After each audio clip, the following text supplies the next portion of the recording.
Assalamualaikum warahmatullahi wabarakatuh. Perkenalkan, nama saya Muhammad Alfisar Abdullah dari kelas B angkatan 2018 dengan NIM 183145201129. Di sini saya akan membahas tentang sediaan steril. Di sediaan steril salah satunya adalah sediaan obat tetes hidung. Adapun pokok bahasan yang akan saya bahas yaitu yang pertama pendahuluan, kemudian yang kedua formulasi dan cara pembuatan, kemudian yang ketiga evaluasi sediaan dan syarat-syarat pembuatan, kemudian yang keempat wadah dan kompatibel wadah. Yang pertama pendahuluan. Sebelum kita membahas tentang sediaan obat tetes hidung, maka kita harus mengetahui anatomi dari rongga hidung tersebut. Nah, rongga hidung merupakan salah satu organ pernafasan yang digunakan untuk menyaring udara dari segala macam debu. Nah, tanpa penyaringan dari rongga hidung, maka udara yang masuk, debunya itu dapat mencapai paru-paru. Rongga hidung mempunyai rambut hidung yang bertugas untuk menyaring debu yang kasar, sedangkan debu yang halus dan bakteri akan menempel pada mukosa hidung. Nah, mukosa hidung itu dilapisi oleh suatu lapisan yang disebut dengan respiratoris. Nah, respiratoris ini mengandung sel-sel rambut getar dan sel-sel leher. Nah, sel-sel rambut getar ini akan menghasilkan suatu lendir yang nantinya lendirnya akan berfungsi untuk menyaring debu yang halus dan bakteri. Kemudian debu yang halus dan bakteri tersebut akan dikeluarkan berlawanan arah dengan arah tenggorokan. Kemudian udara yang masuk ke dalam rongga hidung itu akan dihangatkan untuk mencapai kelembaban tertentu. Sediaan obat tetes hidung merupakan salah satu sediaan obat tetes hidung merupakan salah satu sediaan steril yang digunakan pada rongga hidung untuk mencapai suatu efek baik itu efek lokal maupun efek sistemik dengan menggunakan satu atau lebih zat aktif dan juga menggunakan beberapa zat tambahan berupa zat pembawa air agar bersifat zat pembawa air atau pembawa minyak, tetapi pada umumnya kita menggunakan zat pembawa air ya agar sediaannya itu bersifat isotonis atau sedikit hipertonis. Kemudian sediaan obat tetes hidung merupakan sediaan obat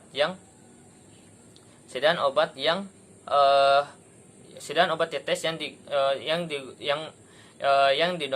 digunakan dengan cara disemprotkan atau diteteskan dan juga menggunakan zat tambahan berupa zat pengawet, zat pendapar atau zat pensuspensi. Kemudian dalam pembuatan dari sediaan obat tetes hidung itu diusahakan tidak mengiritasi atau tidak memberikan efek yang negatif pada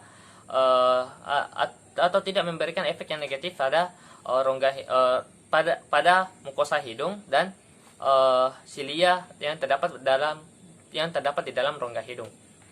Kemudian obat tetes hidung itu terbagi menjadi 3 macam. Yang pertama yaitu obat nasal drops, nasal washes, dan nasal spray. Nah, yang pertama nasal drops. Nasal drops itu merupakan suatu obat tetes hidung yang digunakan dengan cara diteteskan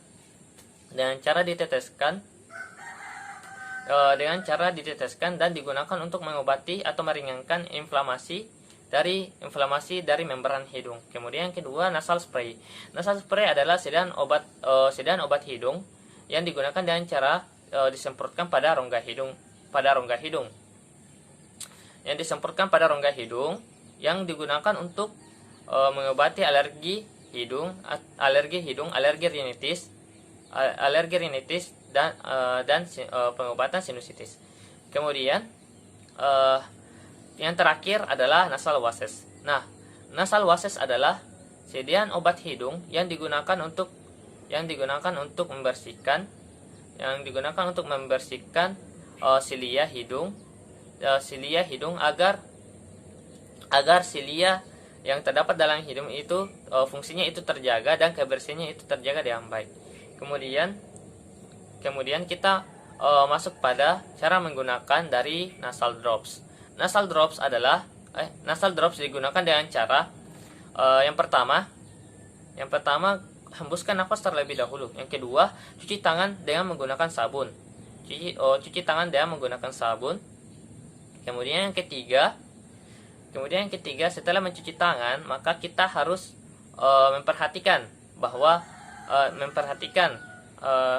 memperhatikan dari ujung penetes dari nasal drops.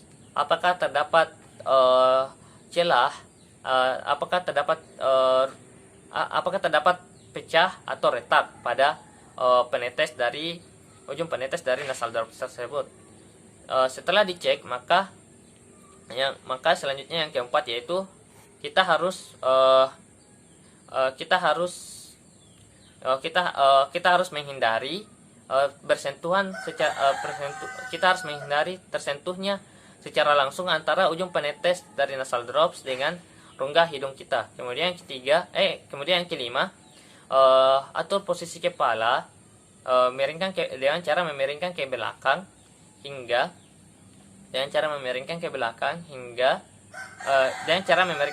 atau kita juga dapat memposisikan kepala dengan cara berbaring pada bidang yang datar seperti tempat tidur.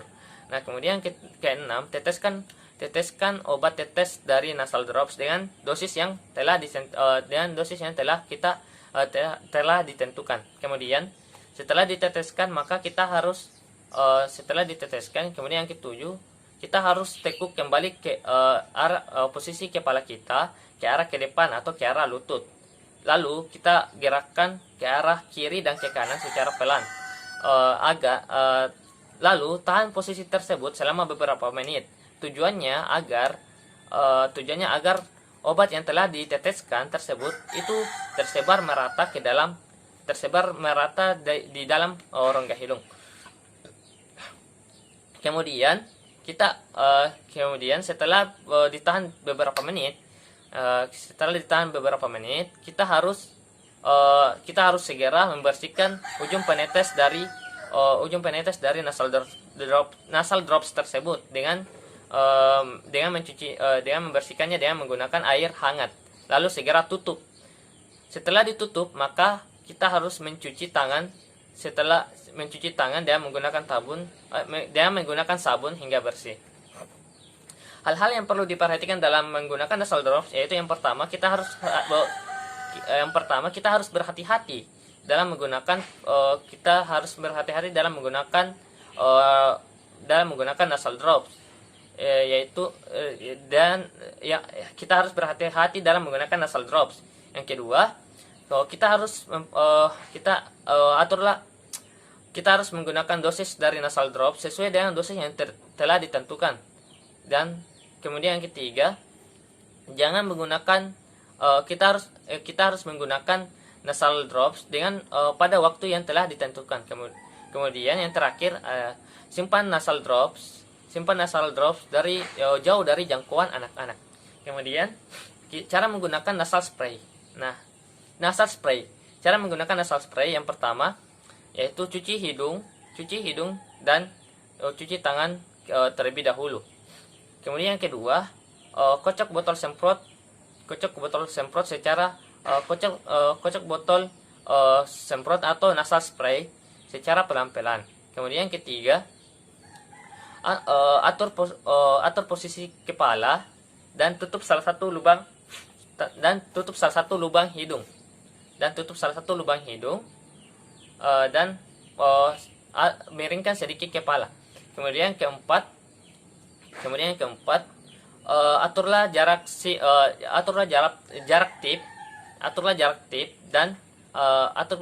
tip yang berjarak antara 0,5 hingga 1 cm antara jarak antara tip dan hidung. Kemudian setelah diatur jarak antara tip dan hidung, maka kita harus setelah diatur jaraknya, maka kita tidak boleh secara langsung. Yang kelima, maka kita tidak boleh secara langsung menyemprotkannya secara maka kita tidak boleh langsung menyemprotkan nasal spray pada bagian septum. Kita tidak boleh menyemprotkannya secara langsung nasal spray pada bagian septum. Kemudian keenam, semprotkan tahan posisi botol, lalu tanpa ragu-ragu semprot secara langsung dan cepat. Kemudian ketujuh, ulangi langkah ketiga sampai langkah keenam. Ulangi langkah ketiga dan sampai langkah keenam untuk lubang yang lainnya atau lubang yang selanjutnya. Kemudian bersihkan tip dengan menggunakan tisu yang kering. Setelah bersihkan tip dengan menggunakan tisu yang kering. Setelah bersih, maka selanjutnya langkah yang ke-9 yaitu perhatikan bahwa langkah yang ke-9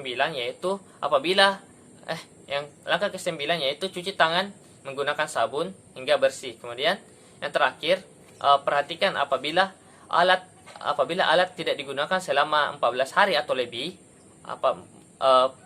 Apabila alat tidak digunakan selama 14 hari atau lebih, maka perhatikan fungsi dari nasal spray tersebut. Apakah terdapat droplet atau tidak? Jika terdapat droplet, maka bersihkan dengan menggunakan tisu yang kering. Kemudian kita beralih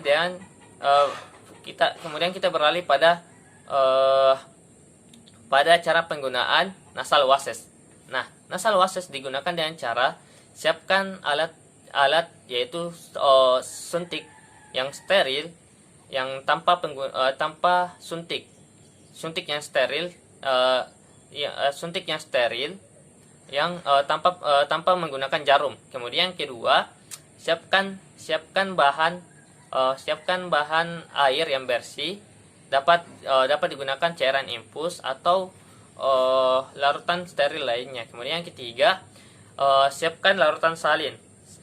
Larutan salin kita dapat membelinya di apotek yang terdekat. Kemudian yang keempat, cuci tangan terlebih dahulu dengan menggunakan sabun hingga bersih. Kemudian yang kelima, isilah larutan salin ke dalam alat suntik tersebut. Kemudian kemudian yang keenam, setelah diisi, maka miringkan posisi kepala dengan kemiringan 45 derajat.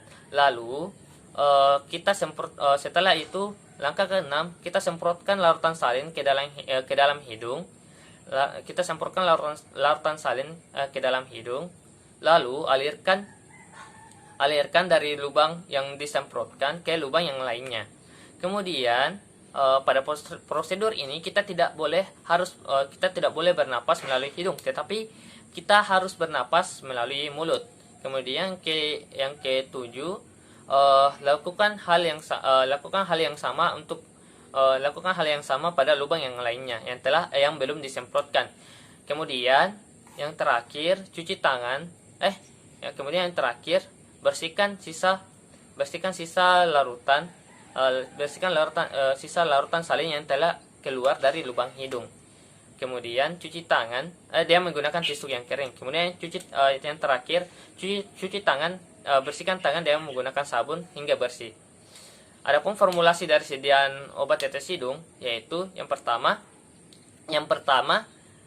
formulasinya yaitu yang pertama, obat tetes hidung itu umumnya mengandung komposisi antibiotik, sulfonamida, kemudian setelah sulfonamida vasokonstriktor,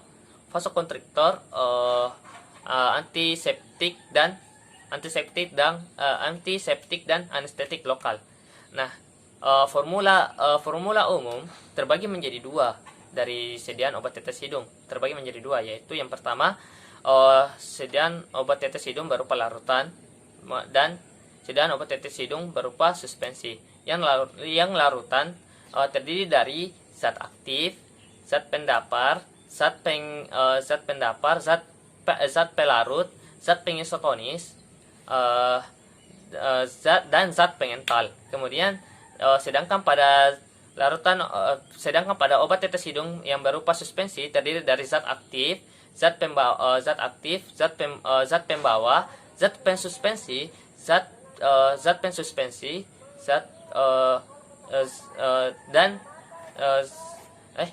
aktif, zat pembawa, zat pensuspensi, dan zat pengental.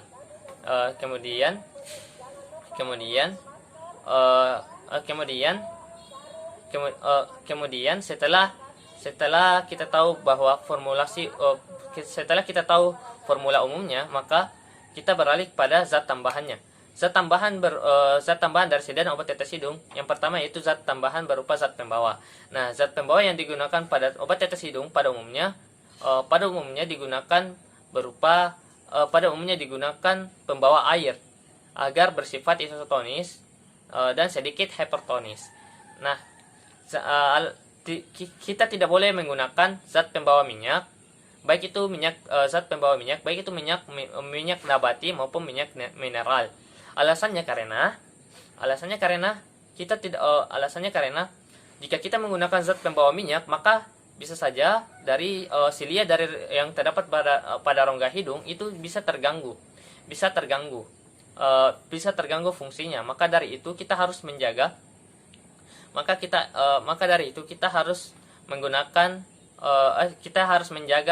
fungsi kerja dari silia dari rongga hidung dengan cara menggunakan zat pembawa berupa air. Kemudian kadar dari mukosa dari hidung itu juga berkonsentrasi rendah, sehingga dengan menggunakan zat pembawa air maka yang sedikit isotonis dan sedikit hipertonis, maka zat pembawa air itu tersebut akan cocok dengan kadar konsentrasi dapar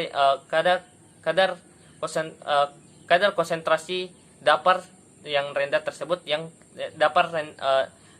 kadar dapar yang rendah dari mukosa hidung tersebut. Kemudian setelah zat pembawa, maka kita beralih ke zat pensuspensi. Nah, zat pensuspensi yang umumnya digunakan dalam sediaan obat tetes hidung yang yaitu zat twin dan span. Kemudian setelah zat pensuspensi, maka kita beralih kepada zat pengental. Nah, zat pengental apabila dalam sediaan obat tetes hidung itu dalam sediaan obat tetes hidung itu tidak terlalu encer atau tidak terlalu pekat.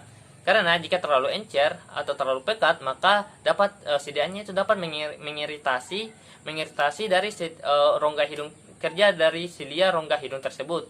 Maka agar sediaan tersebut dapat bersifat tidak encer dan tidak terlalu pekat, maka kita bisa menggunakan N-asemsi dan setil selulosa. Kemudian pada penggunaan zat tambahan pengawet, kita juga harus menggunakan zat pengawet. Alasannya karena ini zat pengawet ditujukan untuk agar sediaan obat tetes tersebut yang digunakan itu tidak mudah terkontaminasi pada saat digunakan. Kemudian zat pengawet yang digunakan itu pada sediaan obat tetes hidung itu sama dengan zat pengawet pada sediaan obat tetes mata. Kemudian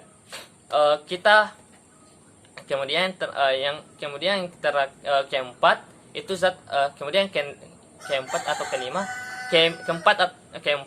zat pengisotonis. Nah, zat pengisotonis ini yang digunakan pada umumnya pada pembuatan sediaan obat tetes hidung itu yaitu NaCl. Kemudian NaCl atau dextrosa. Kemudian kita juga menggunakan zat yang terakhir, kita juga menggunakan kita juga harus menggunakan sterilisasi. Nah, sterilisasi itu digunakan dengan digunakan baik itu sterilisasi kering maupun sterilisasi uap dengan menggunakan autoclave. Kemudian contoh dari formula dari sediaan obat tetes hidung, yaitu yang terdiri dari ephedrine hidrokloridum dengan konsentrasi dengan jumlah berat timbangan sebanyak 100 mg. Kemudian ditambahkan natrium kloridum sebanyak 50 gram. Kemudian ditambahkan kloridum sebanyak 45 gram. Kemudian ditambahkan propylenglycolum sebanyak 400 mg. Lalu cukupkan dengan Aquades atau aqua pro injeksi add 10 ml. Kemudian cara pembuatannya yaitu yang pertama, kita harus siapkan alat dan bahan terlebih dahulu yang telah disterilisasi. Kemudian yang kedua, larutkan natrium kloridum ke dalam aqua pro injeksi sebagai larutan 1. Kemudian yang ketiga, larutkan ephedrine hidrokloridum ditambah dengan